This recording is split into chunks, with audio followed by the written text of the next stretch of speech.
Hi friends, రైతన్న ఛానల్కు స్వాగతం. ఎల్లుండి రుణమాఫీ రైతుల ఖాతాల్లోకి డబ్బులు అదేందనేది వీడియోలో తెలుసుకుందాం. ఇప్పటి వరకు మన ఛానల్ని సబ్స్క్రైబ్ చేయకపోతే సబ్స్క్రైబ్ చేయండి, లైక్ చేయండి, షేర్ చేయండి, కామెంట్ చేయండి. ఈ నెల 18 లక్షల వరకు రుణాలు మాఫీ చేస్తామని సీఎం రేవంత్ రెడ్డి గారు ప్రకటించారు.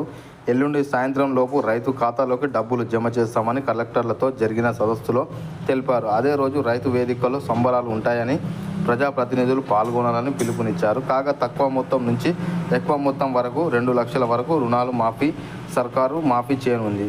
ఇప్పటి వరకు మన ఛానల్ని సబ్స్క్రైబ్ చేయకపోతే సబ్స్క్రైబ్ చేయండి, లైక్ చేయండి, షేర్ చేయండి, కామెంట్ చేయండి. జై జవాన్, జై కిసాన్, జై భారత్.